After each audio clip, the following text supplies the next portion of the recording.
నీ తండ్రినే గాని, నీ తల్లినే గాని, నీ స్నేహితుడినే గాని ద్వేషింపని ఎడ్లా నీవు నా వాడవు కావు. ఆయన్ని ప్రేమించడానికి ఇంట్లో వాళ్ళని ద్వేషించాలి. బైబిల్ ఏం చెప్పింది? తల్లిని, తండ్రిని, భార్యను, పిల్లలను, అన్నదమ్ములను, చివరికి ప్రాణాన్ని కూడా ద్వేషించమని చెప్పిన ఈ బైబిల్ మనకు అవసరమా?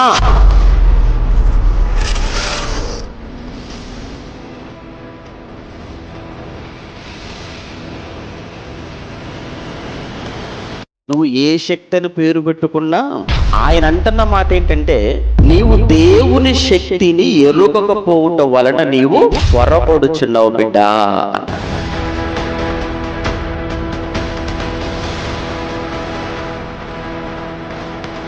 మరి తల్లిదండ్రుల పక్షాన నిలవబడి మాటలాడుతూ పోరాడుతున్న యేసు ప్రభుల వారు తల్లిదండ్రులను ద్వేషించమని ఎలా చెబుతాడు? ఇప్పుడు ఇవన్నీ విన్న తర్వాత మనకేం అర్థం కావాలి? ఎట్టి పరిస్థితుల్లో కూడా బైబిల్ కానీ, దేవుడు కానీ, యేసు ప్రభువు కానీ ఎక్కడా తల్లిని తండ్రిని ద్వేషించమని చెప్పలేదు, చెప్పరు. అయితే మరి అక్కడ ఉన్నటువంటి ఆ మాటకు అర్థం ఏంటి?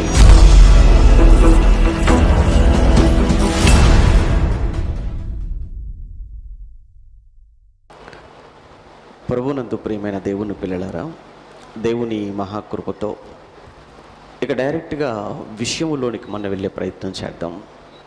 బైబిల్ అపార్థాలు యథార్థాలు అనే ఈ శీర్షికలో ఈరోజు మన ముందున్నటువంటి అంశం, తల్లిదండ్రులను ద్వేషించమని బైబిల్ చెప్పిందా?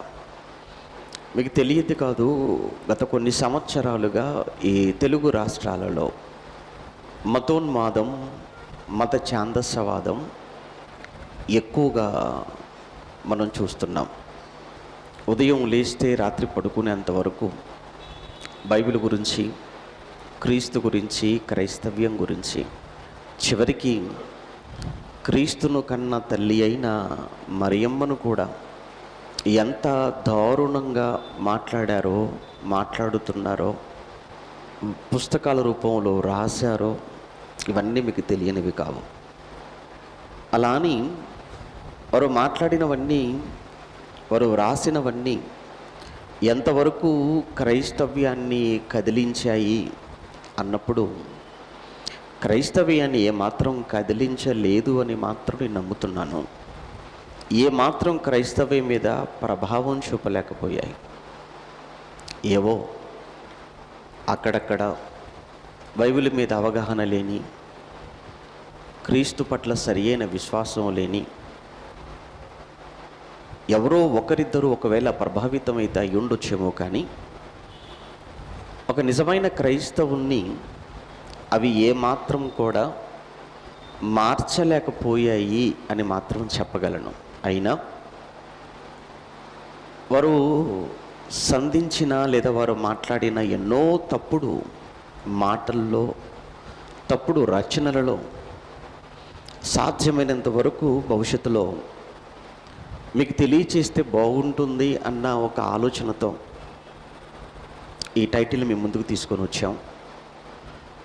ఎందుకంటే ఒక్కొక్క విషయాన్ని మాట్లాడాలి అని అంటే కనీసం ఒక విషయం మీద ఒక పరిపూర్ణమైన అవగాహన మీకు కలగాలి అని అంటే కనీసం ఒక గంట సమయమైనా ఉండాలి.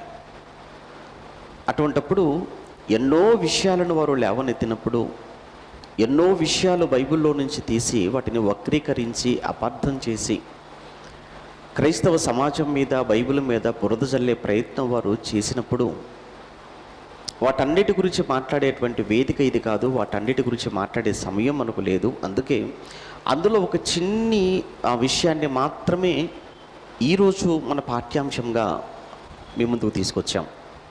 తల్లిదండ్రులను ద్వేషించమని బైబిల్ చెప్పిందా అన్న ఒక్క పాయింట్ మాత్రం మనం మాట్లాడుకోబోతున్నాం. ప్రియులారా, ఒక విషయాన్ని మనం ఇప్పుడు ఆలోచించాలి. బైబిల్ ఎలా చదవాలి, బైబిల్ను ఎలా అర్థం చేసుకోవాలి అనే ఈ విషయం తెలియనంత వరకు బైబిల్ ఎవరికైనా కానీ అది అపార్థంగానే కనబడుతుంది, వినబడుతుంది. అందుకే మొట్టమొదటగా బైబిల్లో రాసినటువంటి విధానం, బైబిల్ రాయబడిన విధానం మనకు తెలియాలి. దేవుని చిత్తమైతే భవిష్యత్తులో అసలు బైబిల్ను ఎలా చదువుకోవాలి, బైబిల్ను ఎలా అర్థం చేసుకోవాలి, బైబిల్ ఎలా వ్రాయబడింది, బైబిల్ యొక్క రచనా శైలి, సాహిత్యం, దీని గురించి ప్రత్యేకంగా 1-2 ఎపిసోడ్స్ మాట్లాడితే బాగుంటుంది. అప్పుడు మేమే కాదు, మీరు కూడా అలా బైబిల్ను అపార్థం చేసి మాట్లాడుతున్న వారికి సమాధానం చెప్పగలరు అని నాకు అనిపించింది. కనుక అది వీలైతే భవిష్యత్తులో బైబిల్ వ్రాయబడిన విధానం, దానిని అర్థం చేసుకునేటువంటి విధానాన్ని 1-2 ఎపిసోడ్స్లో మాట్లాడేటువంటి ప్రయత్నం చేస్తాను. కానీ ఇక్కడ చిన్న విషయాన్ని మాత్రం ఈ సందర్భంలో మీకు జ్ఞాపకం చేయాలి. ఏంటంటే, బైబిల్ అంతా కూడా ఒకరు రాసినటువంటిది కాదు. మొదటిది, సుమారు ఒక 40 మంది వ్రాసారు అని, వ్రాసిన 40 మంది కూడా ఒక కాలానికి చెందినవారు కాదు అని, వ్రాసిన 40 మంది కూడా ఒకే ఊరికి చెందినవారు, ఒకే ప్రాంతానికి చెందినవారు కూడా కాదు, ఒకే చోట వ్రాయబడినటువంటి పుస్తకము కాదు. వారంతా వేరువేరు నేపథ్యాలు, వేరువేరు బ్యాక్గ్రౌండ్ కలిగిన వారుగా మనకు కనబడుతూ ఉంటారు. అటువంటప్పుడు వారందరూ కూడా వ్రాసినటువంటి వారి రచనలన్నిటినీ కూర్చి బైబిలుగా 66 పుస్తకాలుగా మన చేతిలో ఉంది. అందుకే తప్పనిసరిగా మనం బైబిల్ చదువుతున్నప్పుడు వ్రాసినటువంటి వ్యక్తి ఎవరు, ఎక్కడి నుంచి రాశాడు, ఏ కాలములో రాశాడు, ఎవరికి వ్రాశాడు అనేటువంటి ఒక్కొక్క పుస్తకాన్ని మనం చదువుతున్నప్పుడు దాని వెనకాల ఈ విధమైనటువంటి ప్రశ్నలు, దాని గురించినటువంటి అవగాహన మనకు లేనప్పుడు బైబిల్ ఏదో చదివాము అనేటువంటి ఒక తృప్తి ఉంటుందే తప్ప బైబిల్ మాత్రం మనకు అర్థమయ్యేటువంటి అవకాశం లేదు అని గతంలో కూడా చాలాసార్లు చెప్పాను. ఇక ఇందులో ఒక రెండో విషయం ఏంటంటే, బైబిల్ను అపార్థం చేసినటువంటి పరిస్థితి, అది ఈరోజు పరిస్థితి కాదు, ఈరోజు ఉన్నటువంటి మనుషులు కాదు, కానీ క్రీస్తుకు ముందు బైబిల్ను అపార్థం చేసిన వారుగా కనబడుతున్నారు. యేసుక్రీస్తుల వారి కాలంలో కూడా చివరికి యేసుక్రీస్తుల వారు మాట్లాడుతున్నటువంటి బోధలు, ఆయన చేస్తున్నటువంటి ప్రసంగాలను అడ్డగించాలి అని, ఆయన మాట్లాడుతున్న వాటిని తప్పు పట్టాలి అని, యేసును కూడా చిక్కుల్లో పెట్టాలి అని ప్రయత్నించినటువంటి క్రీస్తు విరోధులు లేకపోలేదు. అదే సమయంలో యేసుక్రీస్తుల వారు తదనంతరము ఆ తర్వాత అపోస్తుడైన పౌలు గారి ఆ సేవ పరిచర్యలో కూడా మనం చూస్తున్నప్పుడు పౌలు గారి వెనుక కూడా ఒక ప్రత్యేకమైనటువంటి ఒక వర్గం, ప్రత్యేకమైన గుంపు ఎప్పుడు కూడా వారెవరో కాదు, యూదులే. ఆ యూదులు ఎవరో కాదు, పౌలు గారి స్వజనులే. ఎలా పౌలు గారిని వెంబడించేవాళ్ళో, ఎలా అటాక్ చేసేవాళ్ళో, ఎలా పౌలు గారిని ఆయన మాట్లాడుతుంటేనే ఎలా ఆయన మాట్లాడుతున్న వాటికి అడ్డం చెప్పారు అని ఒకానొక సందర్భంలో మనం చదువుకుంటూ ఉంటాం. అడ్డం చెప్పటమే కాదు, దుర్భాషలాడిన పరిస్థితి మనం చూస్తుంటాము. దుర్భాషలాడటమే కాదు, ఒకానొక సమయంలో కాదు, అనేక సందర్భాలలో పౌలు గారి మీద భౌతిక దాడులకు కూడా దిగిన సందర్భాలు కూడా లేకపోలేదు. ఆ రోజు ఏవైతే జరిగాయో ఈరోజు కూడా మరలా అవే రిపీట్ అవుతున్నాయి. చూడండి, మనం మాట్లాడుతున్న వాటికి అడ్డం చెప్తుంటారు, మనం మాట్లాడుతున్న వాటిని కాదు అంటారు. అంత మాత్రమే కాక నోటికి ఏ మాట వస్తే ఆ మాట మాట్లాడుతూనే ఉంటారు, దుర్భాషలకు దిగుతారు. అక్కడ కూడా అంతటితో సరిపోకుండా మరలా అవసరమైతే ఆ బోధకుల మీద, సేవకుల మీద దాడులు చేయటానికి కూడా ఏమాత్రం వెనకాడటం లేదు. కేవలం సేవకుల మీద మాత్రమే కాకుండా కట్టుకున్నటువంటి ఆ బిల్డింగ్స్ మీద కూడా దాడులు చేసిన సందర్భాలు ఈరోజు కూడా మనం చూస్తున్నాం. అంటే ఈరోజు కొత్తగా ఏమీ లేదు, ఒకప్పుడు జరిగిందే, ఇప్పుడు జరుగుతుంది, ఇప్పుడు జరుగుతుందే, భవిష్యత్తులో కూడా జరగబోయేది. ఈ విషయంలో మనకు క్లారిటీ ఉండాలి. ఇక ముఖ్యంగా ఈ విషయంలో యేసుక్రీస్తుల వారి కాలంలో ఆయన బోధ చేసేటువంటి సమయంలో ఆయనకు కూడా ఎదురైనటువంటి ఒక సమస్యని కాదు, కానీ ఆ రోజు యేసుక్రీస్తుల వారు మాట్లాడుతున్న మాటలను వ్యతిరేకిస్తూ, యేసు ప్రభుల వారు మాట్లాడుతున్న మాటలను కూడా ఆ సమాజం మధ్య నిలవబెట్టి యేసును ఒక అబద్ధికునుగానో, యేసు మాటలు అబద్ధమని చెప్పేటువంటి ప్రయత్నం చేయాలనుకున్న తెగలో ఒక ప్రత్యేకమైన ఒక తెగ మనకు కనబడుతుంది. ఆ తెగ సద్దూకయ్యుల తెగ. అఫ్కోర్స్ పరిసయ్యులు, శాస్త్రులు వాళ్ళు లేరు అని కాదు, వారితో పాటు ఈ సద్దూకయ్యులు అనేటువంటి ఒక తెగ. వీరు ఒకానొక సమయంలో యేసుక్రీస్తుల వారి దగ్గరకు ఏదో ఒక విచిత్రమైనటువంటి ఒక ప్రశ్న లేదా ఒక సమస్యను తీసుకొని వచ్చారు. అంటే ఈ సమస్యను యేసుక్రీస్తుల వారి ముందు పెట్టి ఆయన చేస్తున్నటువంటి బోధ కావచ్చు, కంప్లీట్గా ఆయనే ఒక తప్పుడు బోధకునిగా ఈ సమాజానికి చూపించాలి వారి ప్రయత్నం. అదే మనం మార్కు గారు రాస్తారు ఆ విషయం. ఒకసారి మార్కు గారు రాసిన సువార్త, మత్తయిలో కూడా ఉంటుంది, మార్కు గారు రాసినటువంటి సువార్తలో ఒకసారి ఆ సందర్భాన్ని మనం చూడగలిగితే, మార్కు సువార్త 12వ అధ్యాయం, మార్కు రాసిన సువార్త 12వ అధ్యాయము 18 నుంచి, వారు ఆల్రెడీ సద్దూకయ్యులు అనగానే ఒక దానికి ఫిక్స్ అయి ఉన్నారు, మర్చిపోకూడదు. సద్దూకయ్యులు ఆల్రెడీ ఒక రకమైనటువంటి సిద్ధాంతానికి వారు ఫిక్స్ అయి ఉన్నారు. అంటే ఒక సిద్ధాంతానికి వారు కట్టుబడి ఉన్నారు. ఏంటి వారి నమ్మకం, ఏంటి వారి సిద్ధాంతం అంటే, పునరుత్థానం లేదు, మనిషికి మరో బ్రతుకు, మరో జీవితం లేదు అన్నదానికి వాళ్ళు ఫిక్స్ అయిపోయారు సద్దూకయ్యులు. అందుకే వారిని పునరుత్థానము నమ్మని, పునరుత్థానము లేదు అని వాదించే సద్దూకయ్యులు అని రాస్తున్నారు మార్కు గారు. రైట్, చూద్దాం. పునరుత్థానము లేదని చెప్పేది సద్దూకయ్యులు ఆయన యొద్దకు, యేసు యొద్దకు వచ్చారు. బోధకుడా, తన భార్య బ్రతికి ఉండగా ఒకడు పిల్లలు లేక చనిపోయినాడలా వాని సహోదరుడు వాని భార్యని పెళ్లి చేసుకొని తన సహోదరునికి సంతానము కలుగజేయవలనని మోషే మాకు రాసి ఇచ్చాడు. 7 సహోదరులు ఉన్నారు. మొదటివాడు ఒక స్త్రీని పెళ్లి చేసుకున్నాడు, పిల్లలు లేకుండానే చనిపోయాడు. రెండో వాడు వచ్చాడు, వాడు చేసుకున్నాడు, పిల్లలు లేకుండానే వాడు చనిపోయాడు. మూడో వాడు వచ్చాడు, వాడు చేసుకున్నాడు, వాడు పిల్లలు లేకుండా చనిపోయాడు. ఇలా 7 వివాహం చేసుకున్నారు, 7 చనిపోయారు. చివరికి ఆ స్త్రీ కూడా చనిపోయింది. ఇప్పుడు మా ప్రశ్న ఏంటంటే, మా సందేహం ఏంటంటే, నువ్వు పునరుత్థానం ఉందని చెప్తున్నావు కదా, మరి పునరుత్థానం అంటే మళ్ళీ తిరిగి లేస్తారు, అదే కదా. మరి తిరిగి లేచినప్పుడు ఈవిడ ఈ 7 ఎవరికి భార్యగా ఉంటుంది? బ్రతుకున్నప్పుడంటే చనిపోయాడు గనుక రెండో వాడు చేసుకున్నాడు, వీడు చనిపోయాడు గనుక మూడో వానికి భార్య, మూడో వాడు చనిపోయాడు గనుక 4వ వానికి భార్య అయింది. మరి ఇప్పుడు నువ్వు పునరుత్థానం ఉందని చెప్తున్నావు కదా, మరి పునరుత్థానంలో 7 లేస్తారు ఒకేసారి, ఈవిడ కూడా లేస్తుంది. అప్పుడు 7 ఇంతకు ఎవరికి భార్య? ఇది ఒక సందేహంగా, లేదా ఇది యేసు ముందు పెట్టి యేసును చిక్కుల్లో పెట్టాలనో, ఆయన సమాధానం చెప్పలేని వాడుగానో, యేసుక్రీస్తును ఒక తప్పుడు వ్యక్తిగా చూపించాలన్నది వారి యొక్క కుయుక్తి. ఎవరిది? సద్దూకయ్యులది. అప్పుడు ప్రభు చెప్తున్న సమాధానం, ప్రభు ఏమంటున్నాడు చూద్దాం. పునరుత్థానమందు ఏమన్నాడు? 24లో అందుకు యేసు, ఈ ఒక్క మాట కోసం ఇక్కడికి వచ్చాను. అందుకు యేసు, మీరు లేఖనములను గాని దేవుని శక్తిని గాని ఎరుగకపోవుట వలన మీరు పొరబడుచున్నారు. అపార్థం. మీరు లేఖనములను గాని దేవుని శక్తిని గాని ఎరుగకపోవుట వలన అన్నాడు. అంటే ఏమీ తెలియదు, ఏం తెలియదు మీకు అని యేసు నిర్ధారించేశాడు సద్దూకయ్యులను. మీకు లేఖనములను కానీ దేవుని శక్తిని కానీ మీరు ఎరుగకపోవుట వలన మీరు పొరబడుచున్నారు అన్నాడు.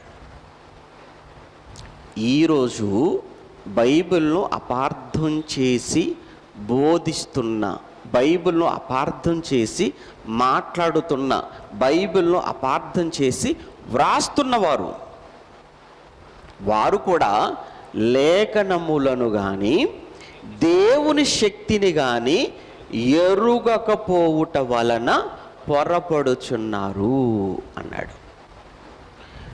లేఖనాలు తెలియదు, దేవుని శక్తి అస్సలు తెలియదు.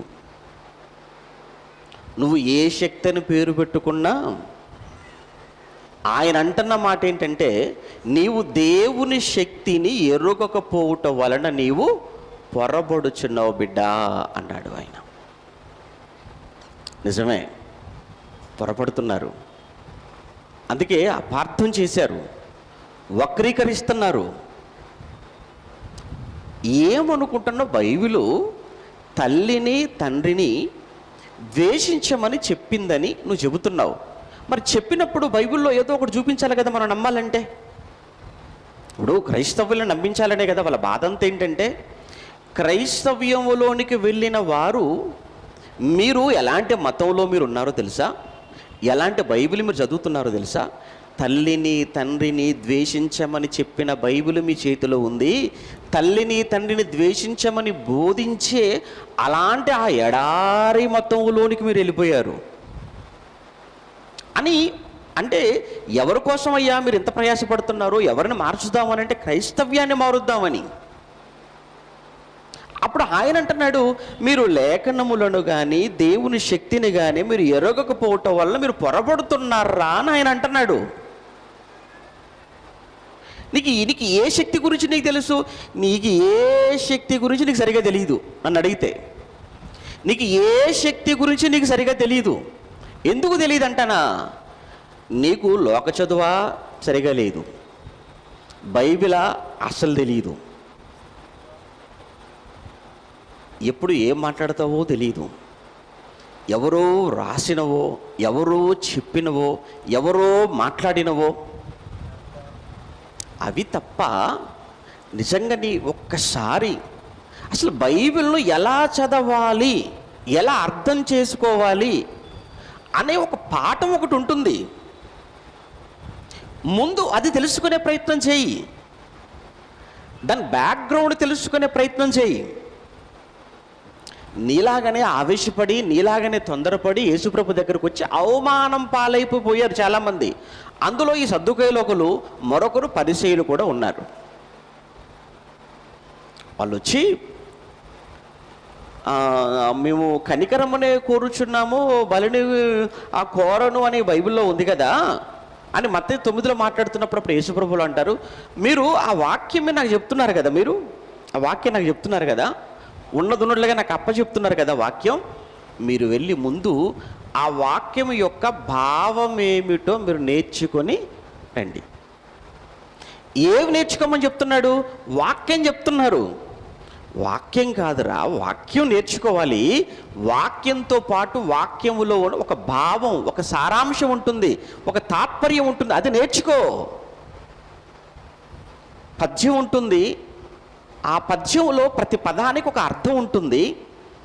ఆ ప్రతి పదానికి ఉన్న అర్థాలన్నీ ఒక చోటికి చేరిస్తే ఆ పద్యానికి ఏమొస్తుంది? తాత్పర్యం వస్తుంది. ఒక పద్యంలో పదాలన్నిటికీ అర్థాలన్నీ కలిపితే వచ్చేదేంటి? తాత్పర్యం. అలానే బైబిల్ కూడా ఒక రాసింది కాదని చెప్పాను, ఒక చోట రాయబడింది కాదు అని చెప్పాను, ఒక కాలంలో రాయబడింది కాదు అని కూడా చెప్పాను. కనుక ఏదైనా ఒక విషయాన్ని గురించి మాట్లాడాలి అనుకున్నప్పుడు ఈ విషయాన్ని 66 పుస్తకాల్లో ఎవరెవరు ఎక్కడెక్కడ మాట్లాడారు, రాశారు అని అవన్నీ కూడా సేకరించు, అవన్నీ వరుస క్రమంలో పెట్టు, అప్పుడు భావం ఏంటో అర్థమవుతుంది. అలా కాకుండా అందులో ఒక్క మాటను మాత్రమే నువ్వు బయటికి లాగి దానికి నువ్వు కామెంటరీ ఇవ్వటం అనేది అది విఘ్నుని లక్షణం అనిపించుకోదు. మరలా చెప్తున్నాను, అలానే సేవకులైన వారు కూడా ఆలోచించాలి, సేవకులు కూడా ఆలోచించాలి. ఎందుకంటే అపార్థం వాళ్ళే కాదు, మన క్రైస్తవ సమాజంలో కూడా ఎన్ని భయంకరమైన బోధలు ఉన్నాయో మనకు తెలియంది కాదు. ఎన్ని భయంకరమైనటువంటి భిన్నమైన బోధలు క్రైస్తవ సమాజంలో ఉన్నాయి తెలుసు కదా. అంటే అపార్థం వాళ్ళే చేశారు, మన వాళ్ళు కూడా అపార్థం చేసేసారు. అది ఆల్రెడీ పేతురుగా చెప్పారు. విద్యావిహీనులను అస్థిరులను తక్కిన లేఖనములు అపార్థం చేసినట్లు తమ స్వకీయ నాశనమునకు మిగతా వాటిని కూడా ఏం చేస్తారు అన్నాడు పేతురు పత్రికలో 2వ పత్రిక 3:16లో, అపార్థం చేస్తారు అని చెప్పేశాడు. కనుక వాళ్ళే కాదు, క్రైస్తవ సమాజం కూడా అపార్థం చేసేసింది బైబిల్ను. అందుకే బైబిల్ అపార్థం కాకూడదు అనుకున్నప్పుడు అందులో మొట్టమొదటగా ఏదైనా ఒక విషయాన్ని మనం మాట్లాడాలి అనుకున్నప్పుడు ఆ విషయానికి సంబంధించినటువంటి సంగతులు, మాటలు ఎక్కడెక్కడ ఉన్నాయి, ఎవరెవరు చెప్పారు, ఏ ఏ పుస్తకాలలో ఉన్నాయో ముందు అవన్నీ బయటికి తీద్దాం. వాటన్నిటి ఒక క్రమ పద్ధతిలో పేర్చుదాం. అప్పుడు అసలు ఏంటి ఏమంటారు, ఈ రచయిత ఉద్దేశం ఏంటి, ఇతను ఎందుకు చెప్తున్నాడు, ఇలా ఎందుకు చెప్పాడు, అతను ఎందుకు అలా చెప్పాడు, దీని వెనకాల ఉన్నటువంటి అసలు భావం ఏంటి, వాళ్ళ ఇంటెన్షన్ ఏంటి ఆలోచించి అప్పుడు ఒక విషయాన్ని సమాజానికి నువ్వు ఇవ్వాలి. అందుకే 119వ కీర్తన 160వ వచనంలో కూడా ఏమంటాడు? నీ వాక్య సారాంశమే సత్యం. వాక్యము యొక్క సారాంశము సత్యం. కనుక సారాంశం ముఖ్యం, భావం ముఖ్యం. మీరు నాకు వాక్యం చెప్తే కుదరదు, మీరు వెళ్ళి వాక్య భావం కూడా ఏంటో నేర్చుకొని రండి అని యేసుక్రీస్తుల వారే స్వయంగా వాళ్లకు హెచ్చరించినటువంటి సందర్భం మనకు తెలియంది కాదు మత్తయి 9లో. ఇప్పుడు తల్లిదండ్రులను ద్వేషించండి అంటున్నారు. ఎక్కడి నుంచి అండి మీరు తీశారు ఈ మాట అని ఏమండి మాట్లాడుతున్నటువంటి సహోదరులను అడిగితే, బైబిల్లో రెఫరెన్స్లు చూపించి వాటికి వక్ర భాష అని చెప్తున్నారు వీళ్ళు.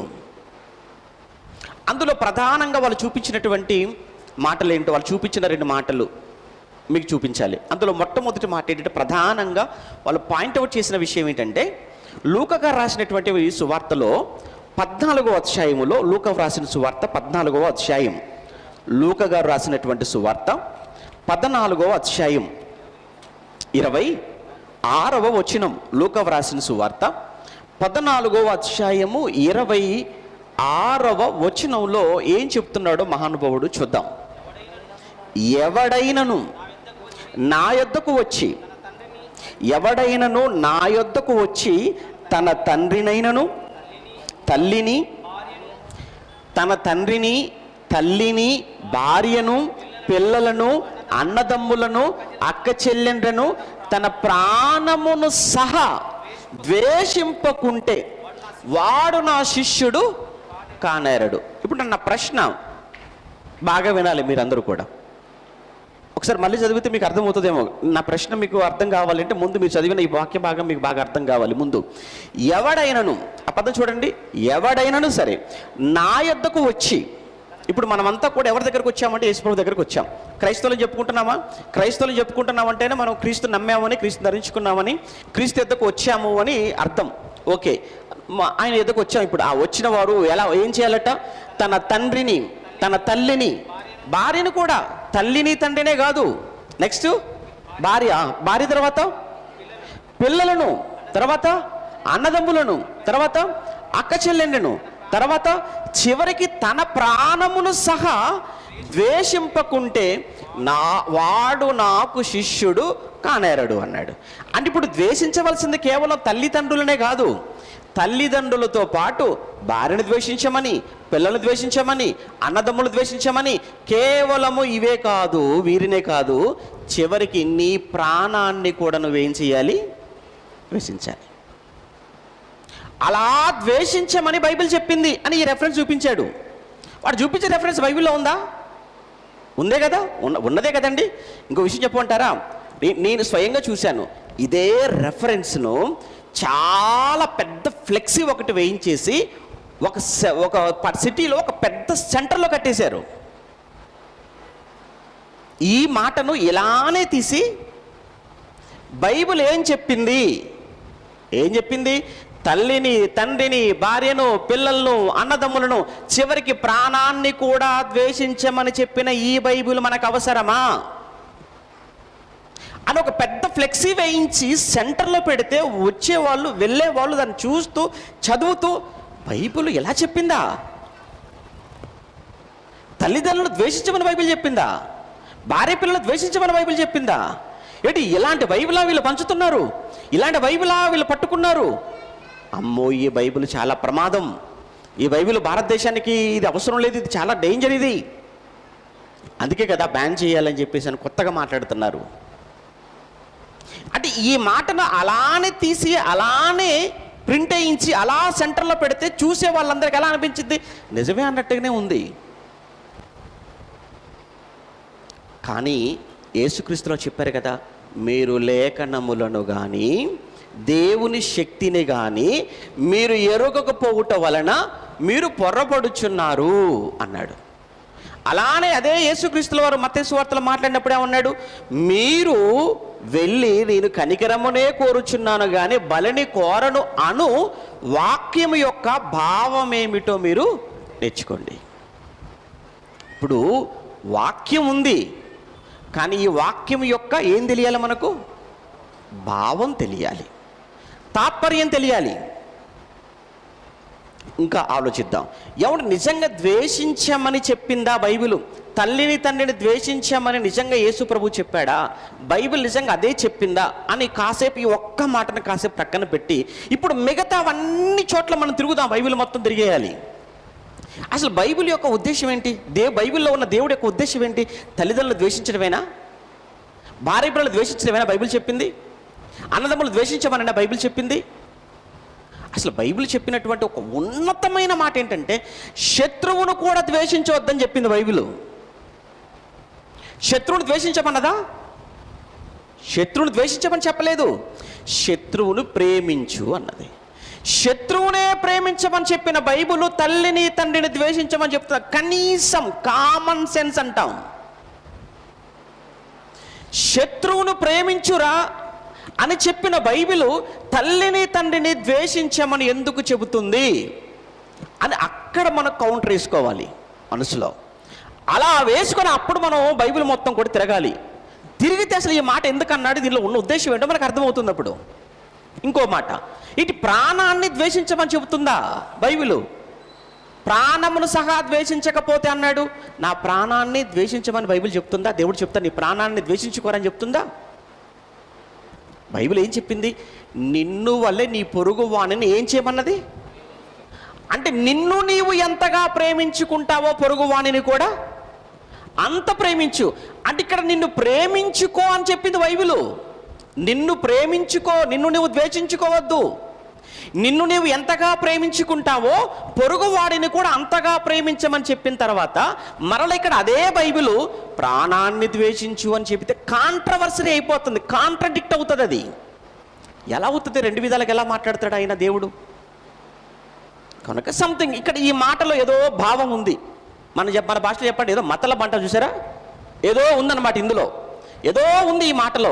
ఏంటి తెలియాలి? ఇది ఏంటో మనకు తెలియాలి అని అంటే ఒక్కసారి అసలు తల్లిదండ్రుల పట్ల దేవుని యొక్క ఉద్దేశం ఏంటి ప్రారంభం నుంచి చూడాలి. ఇప్పుడు మనం బైబిల్ ప్రారంభం నుంచి కూడా తల్లిదండ్రుల పట్ల దేవునికి ఉన్నటువంటి మనస్తత్వం, ఆయన మనస్సు ఏంటి, నిజంగానే తల్లిదండ్రుల పట్ల ఆయన వివక్ష చూపిస్తూ భార్య పిల్లల పట్ల కుటుంబం పట్ల ద్వేషించమని దేవుడు ఒకవేళ ప్రారంభం చెబుతూ వచ్చాడు అంటే ఈ మాటకు వెయిట్ ఉంటుంది. మరి ముందు నుంచి దేవుడు ఏం చెప్పాడు, ఎలా ఉంది ప్రారంభం నుంచి అని బైబిల్ చదువుతున్నప్పుడు ఎక్కడా కూడానండి తల్లి తండ్రులను ఏమాత్రం అవమానపరచటం కానీ వాళ్ళకి ఏమాత్రం గౌరవించే విషయాలు తక్కువ చేయటం కానీ దేవుడు అసలు ఎక్కడా ఒప్పుకోలేదు. దేవుడు 10 కమాండ్మెంట్స్ ఇచ్చాడు ఒకనాడు, మనకు తెలుసు 10 ఆజ్ఞలు. 10 ఆజ్ఞలలో మొట్టమొదటి 4 ఆజ్ఞలు ఎవరి గురించి ఇచ్చాడండి? దేవుడు తన గురించి చెప్పుకున్నాడు. అదే కదా 4 ఆజ్ఞలు. నేను తప్ప వేరొక దేవుడు మీకు ఉండకూడదు, ఏ రూపం చేసుకోకూడదు, తన గురించి చెప్పుకున్నాడు మొదటిది. రెండోది ఏమన్నాడు? అదే కదా రెండోది ఏ రూపాన్ని చేసుకోకూడదు అని చెప్పేసి అన్నాడు. మూడోది ఏమని చెప్పాడు? నా నామమును మీరు వ్యర్థముగా ఉచ్చరింపకూడదు, విశ్రాంతి దినాన్ని చక్కగా మీరు ఆచరించాలి. ఇవన్నీ కూడా ఆయన గురించి. ఇక నెక్స్ట్ మిగతా 6 ఏవైతే ఉన్నాయో వాటిలో మొట్టమొదటి ఎవరి గురించి మాట్లాడాడు అంటే తల్లిదండ్రుల గురించే మాట్లాడాడు. మీరు నిర్గమకాండం 20వ అధ్యాయం 12వ వచనం ఒక్కసారి చూద్దాం. నిర్గమకాండం 20వ అధ్యాయం 12వ వచనం. నీ దేవుడైన యెహోవా నీకు అనుగ్రహించే దేశంలో నీవు దీర్ఘాయుష్మంతుడు అగునట్లు నీ తండ్రిని నీ తల్లిని నువ్వు సన్మానించాలి. నీవు దీర్ఘాయుష్మంతుడు అవ్వాలి అని అంటే నీ తల్లిని నువ్వు తండ్రిని నువ్వేం చేయాలి? సన్మానించు, గౌరవించు అన్నాడు. ఇంకా ఇదే విషయాన్ని ఆ పౌలు గారు ఎఫెసీయులకు రాసిన పత్రికలో 6వ అధ్యాయంలో మాట్లాడినప్పుడు ఏమంటాడు తెలుసా? ఇది వాగ్దానముతో కూడిన ఆజ్ఞలలో మొదటిది, నీకు మేలు కలుగునట్లు ఆజ్ఞలలో మొదటిది అన్నాడు. ఏ ఆజ్ఞకు వాగ్దానం లేదు, దీనికి మాత్రమే ఇచ్చాడు. దొంగతనం చేయకు, నీకు వాగ్దానం చేస్తాను, నీకు మేలు కలుగుతుందని ఏమని అన్నాడా? వ్యభిచరించకు, నీకు మేలు కలుగునట్లు అని అన్నాడా? అనలేదు. కానీ నీ తల్లిని నీ తండ్రిని సన్మానించు, అలా సన్మానిస్తే భూమి మీద దీర్ఘాయుష్మంతుడు అవుతావు, నీకు మేలు కలుగుతుంది అని అన్నాడు. అని అంటే తల్లిదండ్రులను గౌరవించే విషయంలో ఎలాంటి మాట, ఎలాంటి ఆజ్ఞ తల్లిదండ్రుల విషయంలో దేవుడు ఇచ్చాడో మనకు అక్కడ ఆలోచించాలి. రైట్. అదే కాదు, మీరు 20 అధ్యాయాలు ఈ మాట చదువుకున్నారు కదా ఒక్కసారి మళ్ళీ 21కి వెళ్ళేసరికి దాన్ని ఎలాబరేట్ దాన్ని ఇంకా కొంచెం డీటెయిల్డ్గా మాట్లాడుతూ ఉంటాడు. తర్వాత 21వ అధ్యాయంలో మీరు 15వ వచనం కానీ 17వ వచనం కానీ చూద్దాం. 21:15లో ముందుగా తల్లి గురించి చెప్తాడు. ఏమన్నాడు? తన తండ్రినైనను తల్లినైనను కొట్టువాడు నిశ్చయముగా మరణశిక్ష నందును అన్నాడు. అంటే తల్లిని తండ్రిని కొడుతున్నావు అని అంటే నిశ్చయముగా నీకు మరణశిక్షరా అన్నాడు. తర్వాత 17వ వచనం అండి, అక్కడేనండి. తన తండ్రినైనను తల్లినైనను శపించువాడు నిశ్చయముగా మరణశిక్ష నందును అన్నాడు. అంటే శపించకూడదు, అంటే తిట్టకూడదు, అలానే కొట్టకూడదు. నువ్వు తిట్టినా కొట్టినా నేనున్నానురా, ఎవరు లేరనుకుంటున్నావా? ఓహో బలవంతుని అనుకుంటున్నావా? యవనంలో ఉన్నాను అనుకుంటున్నావా? నీ తల్లిని నీ తండ్రిని నువ్వు సన్మానించకపోగా వారిని అవమానపరిచి, వారిని దూషించి, వారిని కొట్టి, వారిని కష్టాల పాలు చేసి, వారిని రోడ్డు మీద వదిలేసి, వారి ఆస్తంతా లాగేసుకొని, వారిని అనాథలుగా మార్చేసి తీసుకెళ్ళి ఎక్కడో పడేస్తానంటే నేనున్నాను రా నీ తల్లిదండ్రుల పక్షాన అని దేవుడు మాట్లాడుతున్నాడు. అని అంటే తల్లిదండ్రులకు ఎంత ప్రియారిటీ, ఎంత ప్రాధాన్యత బైబిల్ ఇచ్చింది, దేవుడిచ్చాడు అన్న ఆ విషయాన్ని మీరు ఆలోచించాలి. ఇక కేవలం ఇక్కడే కాదు, మనం పాత నిబంధనలో సామెతల గ్రంథం కానివ్వండి, కీర్తనలో కానివ్వండి, ఏమైనా చూస్తున్నప్పుడు ఎన్ని మాటలు చెప్తాడు. మీరు సామెతల గ్రంథంలో 30వ అధ్యాయం 17వ వచనం చదవండి. తండ్రిని అపహసించి, అంటే కనీసం తండ్రి మీద జోకులా? తండ్రి అంటే నీకు ఆటలా? తండ్రి అంటే నీకు అంత హేళన అయిపోయాడా? నీకు అంత ఎగతాళిగా చేసి ఏమనుకుంటున్నావురా నీకు తండ్రి అంటే? తండ్రిని అపహాస్యం చేసి తల్లి మాట విననొల్లని వాని కన్ను లోయ కాకులు పీకును అని మాట్లాడు. అంటే ఎంత కఠినంగా మాట్లాడుతున్నాడు చూసారా దేవుడు? ఎందుకు ఏమండి ఇంత కఠినంగా మాట్లాడిన దేవుడు? నీ తల్లిని వృద్ధాప్యమందును వారి ముదిమియందును నిర్లక్ష్యం చెయ్యొద్దు. ఎన్ని చెప్పమంటారండి, ఎన్ని చూపించమంటారు? బాగుందండి. అయితే చాలా బాగుందండి. మరి ఇంత చక్కగా మాట్లాడి ఇన్ని విషయాలు బైబిల్లో తల్లిదండ్రుల విషయంలో ఉన్నప్పుడు ఇవన్నీ వదిలేసి లూకాసు వార్తలో 14వ అధ్యాయంలో 26వ వచనంలో యేసు ప్రభు చెప్పిన ఆ ఒక్క మాటను బయటికి తీసి బైబిలు మీద బురద చల్లే ప్రయత్నంలో, ఎందుకండి ఆ ఒక్క మాటలో బైబిల్ ద్వేషించమని చెప్పిందని మాట్లాడుతున్నావు?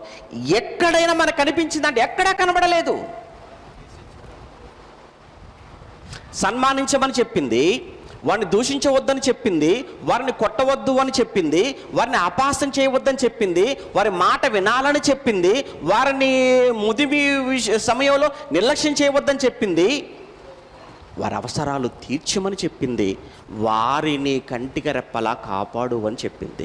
ఇన్ని మంచి మాటలు తల్లిదండ్రుల విషయంలో బైబిల్లో మనకు కనబడుతున్నప్పుడు ఇవన్నీ కనబడలేదా ఈ అంధ భక్తులకు? లేదా ఈ ఏమనాలి, వీళ్ళని అంధ భక్తులు అని కూడా కాదు, కానీ వీళ్ళకు పచ్చకామెర్లు అంటాం చూసారా? అంటే బైబిల్ మీద ద్వేషం, క్రీస్తు మీద అసూయ, క్రైస్తవ్యం మీద అబ్బో పగ. అందుకోసమే కదా ఇంకో మాట చూస్తారు, సామెతలు 20వ అధ్యాయం 20వ వచనం. తన తండ్రినైనను తల్లినైనను దూషించు వాని దీపము కారు చీకట్లో ఆరిపోతుంది అని మాట్లాడాడు. ఇలా చెబితే ఎన్ని రెఫరెన్స్లు వస్తాయి, ఎన్ని విషయాలు వస్తాయి మనకు. ఓకే, అంటే మీకు క్లారిటీ కోసం చెప్తున్నాను. అంటే చక్కగా ఉందండి తల్లిదండ్రుల విషయంలో, తల్లిదండ్రుల మాట వినాలని, లోబడాలని, వారిని ఘనపరచాలని, వారిని సన్మానించాలి అని, వారిని దూషించకూడదు అని చక్కగా ఈ వర్షన్ అంతా ఇదంతా కూడా చాలా బాగుంది.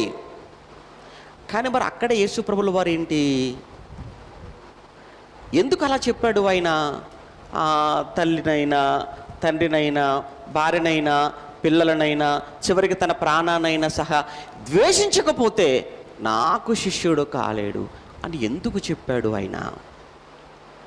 అంటే ఇప్పుడు ఆ మాటను మనం అలానే ఆలోచిస్తే ద్వేషించమని చెప్పటమే యేసు ప్రభుల వారి యొక్క ఉద్దేశం అయితే, బాగా వినండి, ఇక ముగింపులోకి వెళ్ళిపోతున్నాం.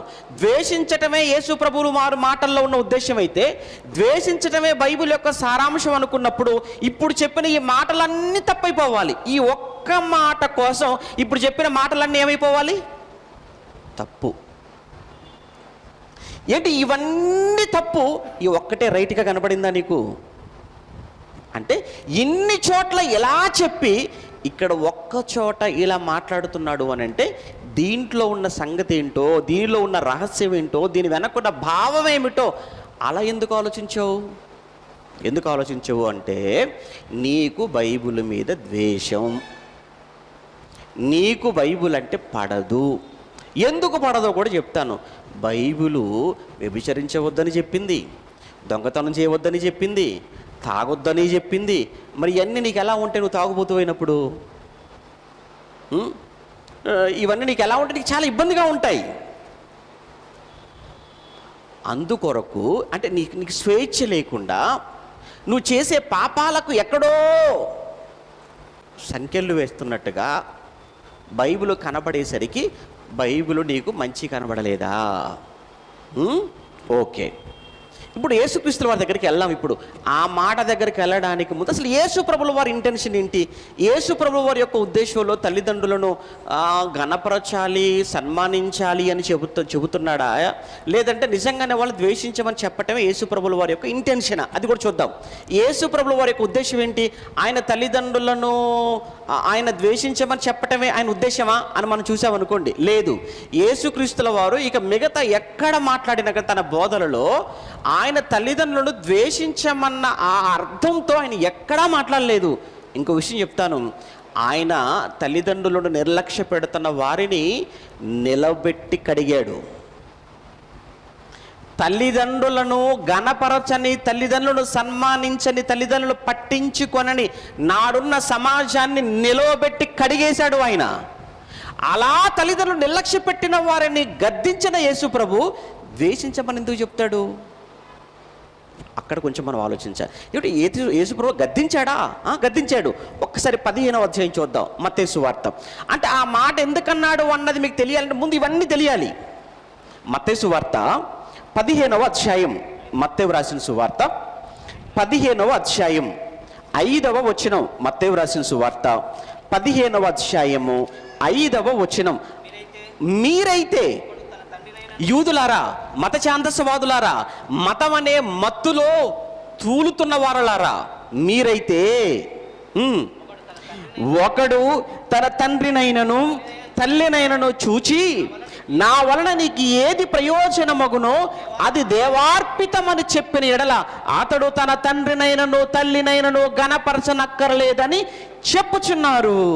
మీరు మీ పారంపర్యాచారాల నిమిత్తమై దేవుని వాక్యమును మీరు నిరర్ధకము చేయుచున్నారు. పైన దేవుని వాక్యం ఏంటో చెప్పాడు, ఇదిగో మోషే చెప్పాడు, ఇలా మీరేంట్రా ఇలా చేస్తున్నారు అన్నాడు. పైన 3వ వచనంలో అసలు విషయం 4లో చెప్తున్నాడు. తల్లిదండ్రులను ఘనపరచమనియు తండ్రినైనను తల్లినైనను దూషించేవాడు తప్పక మరణం పొందవలనని దేవుడు సెలవిచ్చాడు కదా. మీరైతే ఏం చేస్తున్నారు? మీరు దేవుడు ఏం చెప్పాడు? ఘనపరచమని చెప్పాడు. మీరేం చెప్తున్నారు? వాళ్ళ ఘనపరచటం లేదు. వాళ్ళకి ఏది అవసరమో, నాయనా నాకు ఇది అవసరం అని మీ దగ్గర రాగానే ఇది దేవార్పితం అని తల్లికి పెట్టవలసింది, తల్లికి చెందవలసింది, తల్లిదండ్రులకు ఇవ్వవలసింది తీసుకొని వెళ్ళి ఆ రబ్బెలకి ఇచ్చేస్తున్నారా? కళ్ళ ముందు కనబడుతున్న తల్లిని తండ్రిని వారు మంచి చెడు చూసే బాధ్యత మీకు లేదా? మోషే చెప్పలేదా? వాళ్ళ గణపరచకపోతే మరణానికి పాత్రను హెచ్చరించలేదా? మీరు ఎందుకు తల్లిదండ్రులు నిర్లక్ష్య పెడుతున్నారు? అనేక తల్లిదండ్రుల పక్షాన పోరాడుతున్నాడు కదా యేసుప్రభుల వారు. మరి తల్లిదండ్రుల పక్షాన నిలవబడి మాటలాడుతూ పోరాడుతున్న యేసుప్రభుల వారు తల్లిదండ్రులను ద్వేషించమని ఎలా చెబుతాడు? ఆ పాయింట్ మీద ఆలోచించాలి. ఇలా చెప్పిన యేసుక్రీస్తుల వారు తల్లిదండ్రులు ద్వేషించమని చెప్తాడా? నో ఛాన్స్ లేదు. ఇంకా చెప్తాను, అసలు యేసుక్రీస్తుల వారి జీవితం చూద్దాం మనం. యేసుక్రీస్తుల వారు తల్లిదండ్రులను, ఆయన తల్లిదండ్రులు భూమి మీద శారీరకంగా జన్మనిచ్చిన ఆయన తల్లిదండ్రులను చూద్దాం. ఆయన తల్లిదండ్రుల విషయంలో ఎక్కడైనా కానీ అశ్రద్ధ, నిర్లక్ష్యం లేదా ద్వేషించడం ఎక్కడైనా యేసు ప్రభువుల వారు చేశారా? అన్నప్పుడు చేయలేదు. ఎలా చెప్పగలమంటారా? ఒక్కసారి లూకాసు వార్త 2వ అధ్యాయం, లూకాసు వార్త 2వ అధ్యాయం 51వ వచనం. లూకా వ్రాసిన సువార్త 2వ అధ్యాయం 51వ వచనంలో, అంతటా ఆయన వారితో కూడా బయలుదేరి, అనగా మరియమ్మ, యోసేపు, మిగిలిన వాళ్ళు, తనతో పాటు వచ్చిన వాళ్ళు, ముఖ్యంగా ఇక్కడ తల్లిదండ్రులు మరియా యోసేపులు అని మనం మాట్లాడుకుంటే, వారితో అనగా మరియా యోసేపులు తల్లిదండ్రులతో బయలుదేరి నజరేతునకు వచ్చి వారికి లోబడి ఉండెను. ఎప్పటి వరకు చెప్తాడు తర్వాత మాటలో, ఆయన అక్కడ ఉండి వయస్సునందును, తర్వాత మాట చదవండి, ఆయన జ్ఞానమందును వయస్సునందును దేవుని దయందును మనుషుల దయందును వర్ధిల్లుచుండెను. అంటే ఆయన వయసులో కూడా ఎదుగుతున్నాడు. వయసులో ఎదుగుతున్న కొద్దీ ఎవరికి లోబడ్డాడని రాశాడు? తల్లిదండ్రులకు. ఎందుకు లోబడాలి? ఎందుకు లోబడాలి? ధర్మశాస్త్రం చెప్పింది ఏమని? సన్మానించు, వారికి గౌరవించు, వారికి లోబడు, వారిని గణపరచు. మరి యేసుక్రీస్తుల వారే గౌరవించకపోతే, ఆయనే సన్మానించకపోతే, ఆయన మాదిరి అండి. యేసుక్రీస్తుల వారు మాదిరి, మార్గదర్శి. ఒక మాదిరి చూపించడానికి వచ్చిన ఆయన, ఒక మార్గాన్ని వేయడానికి వచ్చిన ఆయన, ఆయనే మార్గం తప్పితే, ఆయనే గౌరవించకపోతే, ఆయనే పట్టించుకొనకపోతే, ఆయనే వదిలేస్తే, ఆయనే తల్లిదండ్రులు అవమానపరిస్తే, ఆయనే ద్వేషిస్తే, ఇక ఆయనను చూసినటువంటి ఆనాడు సమాజమా, ఈ రోజున మనమా, ఎంత భయంకరంగా ఉంటుందో ఒక్కసారి ఊహించండి. కనుక యేసుక్రీస్తుల వారు లోబడ్డారు. మొదటి విషయం. ఇక తల్లి మాట, ముఖ్యంగా మరియమ్మ మాట ఆయన విన్న సందర్భాలు కూడా మనకు కనబడుతుంటాయి. అందులో ఒక సందర్భం మనం యోహాను సువార్త 2వ అధ్యాయం, 30 ఏళ్ళ తర్వాత, బోధ ప్రారంభించిన తర్వాత, మనం 2వ అధ్యాయం చదువుతున్నప్పుడు యోహాను సువార్తలో కానాకి వెళ్ళాడు, పెళ్లి జరుగుతుంది, ద్రాక్షరసం అయిపోయింది. అప్పుడు తల్లి వచ్చి చెప్తుంది కదండి యేసు ప్రభుతో, నాయనా ద్రాక్షరసం అయిపోయిందిరా, పెళ్లి చాలా కష్టంగా ఉంది నాయన అన్నప్పుడు, అప్పుడు యేసుక్రీస్తుల వారు చేశాడా? నీళ్ళని ద్రాక్షరసంగా మార్చాడా? అప్పుడు మరియమ్మ ఏమన్నా తెలుసా? ఇదిగో యేసు ఆయన చెప్పినట్లుగా మీరు చేయండి, ఆయన చెప్పినట్లుగా మీరు చేయండి. నేను అడిగాను, ఆయన చెప్పినట్లుగా మీరు చేసేసుకోండి, అన్ని సిద్ధం చేయండి, ఆ బాణలన్నీ కూడా ఇళ్లతో నింపండి. ఎవరైనా అక్కడ లేవనెత్తారు విషయం? ద్రాక్షారసం అయిపోయిందన్న విషయాన్ని లేవనెత్తింది ఎవరు? తల్లి మరియమ్మ. ఇంకో విషయం చెప్తాను. యేసుక్రీస్తుల వారు చివరిలో సెలవు మీద వేలాడుతున్నాడు. కొన్ని క్షణాలలో ప్రాణం పోతుంది. కొన్ని క్షణాల్లో ప్రాణం పోతుండగా ఆయన పరిస్థితి ఎంత భయంకరంగా ఉందో మీకు తెలియంది కాదు కదా. ఇక ఆయన చెప్తే సమయం సరిపోదు. ఎంత భయంకరంగా నలిగిపోయాడో ఏమంటే యేసుక్రీస్తుల వారు ఎంత మానసికంగా కానీ శారీరకంగా కానీ ఎంతగా నలిగిపోయాడో, అలసిపోయాడో. చివరి రోజండి, రాత్రి అర్ధరాత్రి దాటినప్పటి నుంచి ఆయన సిలువలో చనిపోయినంత వరకు 3 గంటల సమయం వరకు యేసుక్రీస్తుల వారు నింగికి నేలకు మధ్యలో ఆ సిలువలో వేలాడుతున్నాడు. ఆ ఎండలో ఆ సిలువ మీద పలికిన మాటలండి, ఆ 7 మాటలు. అందులో 3వ మాట అండి, అమ్మా అంటున్నాడు. యోహాను సువార్త 19వ అధ్యాయం, యోహాను సువార్త 19వ అధ్యాయం 26వ వచనం ఏమంటున్నాడు? యేసు తన తల్లియు తాను ప్రేమించిన శిష్యుడును దగ్గర నిలిచి ఉండట చూచి, అమ్మా ఇదిగో నీ కుమారుడు అని తన తల్లితో చెప్పాడు. అమ్మా ఇదిగో నీ కుమారుడు. ఆ సమయంలో ఆయన పరిస్థితి బాగోలేకపోతే ముళ్ళ కిరీటంతో ఒళ్ళంతా కూడా భయంకరమైనటువంటి కొరడా దెబ్బలతో వెనక భాగం అంతా వీపంతా కూడా మొత్తం దున్నబడిన నాగలితో దున్నిన ఆ నేల ఎలా పగిలిపోతుందో వెనకాల మొత్తం చర్మం అంతా పగిలిపోయి వేలాడుతూ రక్తం చిందించబడుతూ కాళ్ళల్లో చేతుల్లో మేకులు దించబడి ఆ మండుటెండలో ఆ సమయంలో యేసుక్రీస్తుల వారు తన తల్లి గురించి ఆలోచిస్తున్నాడు. తన తల్లి పరిస్థితి ఏంటి? అలాంటి పరిస్థితుల్లోనే ఆయనే బాగోలేకపోతే ఆయనే ఆ పరిస్థితి తల్లి కోసం ఆలోచిస్తున్నాడు అని అంటే, అంత బాధ్యత కలిగినటువంటి కొడుకుగా యేసుక్రీస్తుల వారు తల్లి పట్ల, అలాంటిది తల్లిని ద్వేషించమని చెప్తాడా? తండ్రిని ద్వేషించమని చెప్తాడా? లేదు. మరి అక్కడ ఆ మాట ఎందుకు అలా రాయబడింది? ఆ మాట ఎందుకు అక్కడ అలా రాయబడింది? మళ్ళీ మనం ఆ మాట దగ్గరికి వెళ్ళిపోదాం. అంటే ఇప్పుడు ఇవన్నీ విన్న తర్వాత మనకేం అర్థం కావాలి? ఎట్టి పరిస్థితుల్లో కూడా బైబిల్ కానీ, దేవుడు కానీ, యేసు ప్రభువు కానీ ఎక్కడా తల్లిని తండ్రిని ద్వేషించమని చెప్పలేదు, చెప్పరు. అయితే మరి అక్కడ ఉన్నటువంటి ఆ మాటకు అర్థం ఏంటి? ఆ ఒక్క మాటను చూపించే కదా బైబిల్ ద్వేషించమని చెప్పిందని మాట్లాడుతున్నారు, బైబిల్ మీద బురద చల్లుతున్నారు, క్రైస్తవ్యాన్ని హేళన చేస్తున్నారు. ఆ ఒక్క మాటను బట్టే కదా. అక్కడ వ్రాయబడిన ఆ మాటల్లో ఉన్న ఇంటెన్షన్, ద్వేషించకపోతే అనేటువంటి ఆ మాటల్లో ఉన్న అర్థం మనకు తెలియాలి అని అంటే, సేమ్ ఇదే విషయాన్ని మరలా ఇదే విషయాన్ని మత్తయ్య గారు కూడా రాశారు. ఓకే, ఇదే విషయాన్ని మత్తయ్య గారు కూడా రాశారు. ఒకసారి మత్తయ్య గారు ఏం రాశారో ఇదే మాటను ఒకసారి అది కూడా చదివామనుకోండి, క్లారిటీ వచ్చేస్తుంది మనకు, మనం వెళ్ళిపోవచ్చు.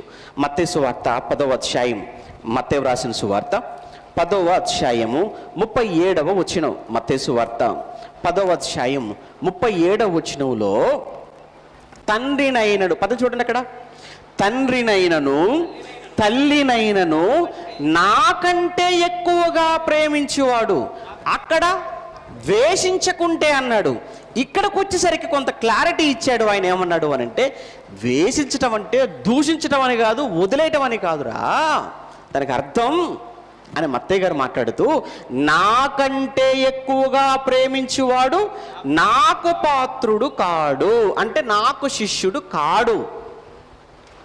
అంటే ఇప్పుడు క్రీస్తుకు శిష్యుడు, దేవునికి కుమారుడు కావాలి అని అంటే ఆయన అన్నాడు, నీకున్నటువంటి బంధాలు, నీకున్న బంధాలు, అది ఏ బంధమైనా కానివ్వండి, ఆ బంధాలన్నింటికంటే దేవుని నన్ను ఎక్కువగా ప్రేమించాలి, అది కోరుకున్నాడు తప్ప వాళ్ళను వదిలేయమనో దూషించమనో ద్వేషించమనో అనేటువంటి భావన అక్కడ అస్సలు కాదు. ఒకవేళ అదే భావన అనుకుంటే ఎన్ని సందర్భాలు చూసాం మనం పాత నిబంధనలో నుంచి, ఏమంటే నిర్గమాకాండంలో కానీ, ద్వితీయోపదేశ కాండంలో కానీ, లేవియా కాండంలో కానీ, సామెతల గ్రంథంలో కానీ, ఏమంటే ఎఫెసీ పత్రికలో కానీ భార్యను ద్వేషించమని చెప్పాడా? లేదు. పౌలు గారు ఎఫెసీ పత్రికలు రాసినప్పుడు 5వ అధ్యాయంలో భార్య భర్తల మధ్య ఉన్నటువంటి ఆ బంధాన్ని, ఆ సంబంధాన్ని గురించి మాట్లాడినప్పుడు ఏమంటాడో తెలుసా? మీరిద్దరూ ఏకదేహం. పురుషుడా, భర్తగా నీ భార్యను ఎలా ప్రేమించాలో తెలుసా? నీ శరీరాన్ని నువ్వు ఎంతగా ప్రేమిస్తావో నీ భార్యను కూడా నువ్వు అంతగా ప్రేమించాలి. అక్కడనేమో నీ శరీరాన్ని నువ్వు ఎంత ప్రేమిస్తావో అంతగా నీ భార్యని ప్రేమించాలి అని చెప్పిన తర్వాత మరలా ఇక్కడ భార్యను ద్వేషించమని ఎందుకు అంటున్నాడు? అంటే ఇక్కడ ద్వేషించండి అనేటువంటి మాటను మనం ఎలా చూడాలి, ఎలా అర్థం అవుతుంది అని అంటే, దేవుని కంటే ఎక్కువ కాదు, ఏ బంధము దేవుని కంటే ఎక్కువ కాదు, ఏ ఆస్తి మనం కలిగి ఉన్న ఏది దేవుని కంటే ఎక్కువ కాదు. ఆ మీనింగ్తోనే చెప్పబడిందా, ఆ ఇంటెన్షన్తో చెప్పబడిందా? ముమ్మాటికి. యేసుక్రీస్తుల వారి జీవితాన్ని చూద్దాం. యేసుక్రీస్తుల వారు కూడా తన జీవితంలో తండ్రి కంటే దేనిని ఎక్కువగా ప్రేమించలేదు. అవునో కాదో మీరు ఆలోచించండి. దేవుని కంటే ఎక్కువగా దేనిని ఆయన కోరుకున్నవాడు కాదండి. ఒకవేళ నిజంగానండి అలా కోరుకుంటే, చెప్తున్నాను, యేసుక్రీస్తుల వారు అలా కోరుకుంటే ఆయన అసలు పరలోకాన్ని వదిలిపెట్టి భూమి మీదకే రాడు. యేసుక్రీస్తుల వారు ఆయన తనకున్న వాటన్నింటికంటే కూడా ఎవరిని ఎక్కువ ప్రేమించాడు తెలుసా? తండ్రిని, దేవుని ఎక్కువ ప్రేమించాడు. అందుకే కదా పౌలు గారు ఫిలిప్పీ పత్రిక 2వ అధ్యాయం 6వ వచనంలో ఆయన త్యాగాన్ని గురించి మాట్లాడతాడు. పౌలు గారు, ఏమనుకుంటున్నావయ్యా యేసుక్రీస్తుల వారు చేసిన త్యాగం? ఆయన పరలోకాన్ని వదులుకున్నాడు. ఎవరండి వదిలిపెడతారు పరలోకం? మన ప్రయాస అంతా దేనికోసం? అక్కడికి వెళ్ళడానికి. మన ప్రయాస అంతా దేనికోసం చెప్పండి? ఇప్పుడు మన చేసే సెమినార్లైనా, సభలైనా, కార్యక్రమాలైనా, మన ఆదివారం ఆరాధనలైనా, ఏమంటే ఏదైనా మన భక్తి అంతా కూడా దీనికోసం ఆ లోకాన్ని చేరుకోవాలనే కదా. ఏ లోకాన్ని చేరుకోవటానికి ఈ భూమి మీద ఇంత ప్రయాసపడుతున్నామో ఆయన ఆ లోకాన్ని వదులుకోవటానికి సిద్ధపడిపోయాడు. ఎందుకు తెలుసా? నిన్ను ఆ లోకానికి తీసుకెళ్ళడానికి. అంటే ఒక చక్కటి ఎండలేని, ఏమంటారు, ఆకలి లేని, దప్పిక లేని, చెమట లేని, కష్టము లేని ఒక గొప్పదైనటువంటి ఆ పరలోకం.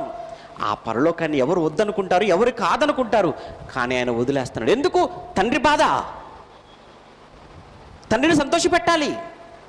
ఆయన ఆనందంగా లేనప్పుడు నాకెందుకు ఇది? కనుక ఆయనను ఆనంద పెట్టడానికి పరలోకాన్ని నేను వదులుకుంటాను. అంతేకాదు, పరలోకంలో దేవునితో సమానముగా ఉన్నాడు. పోనివ్వండి, అధికారం దేవుంది, అధికారాన్ని వదిలేశాడు, పరలోకాన్ని వదిలేశాడు. ఎలా వెళతావు? మనిషిగా పోయి ఏమండి, మనిషి రూపంలో ఏముంది చెప్పండి? ఈ దేహం ఏముందండి? ఏం గొప్పతనం చెప్పండి? ఏమండి ఏముందండి శరీరం ఒక గొప్పతనం? మీరు ఏం చెప్తారా? నా శరీరం ఎంత మంచిదో అని ఎవరైనా చెప్పగలరా? ఏంటంటే తప్పనిసరిగా 2 రోజులు స్నానం చేయాలంటే, ప్రతి పూట స్నానం చేయాలి ఖచ్చితంగా, ప్రతిరోజు 2 సార్లు స్నానం చేయాల్సిందే. ఒక 2 రోజుల పాటు ఒక్కరోజు స్నానం చేయలేదని కంపు మన శరీరాన్ని మనమే భరించలేము. అలాంటి శరీరం ఇది. సరిగ్గానంటే 3 గంటలు అయిందనుకోండి, కడుపులో అన్నం వేయకపోతే తట్టుకోలేము మరలా మనం.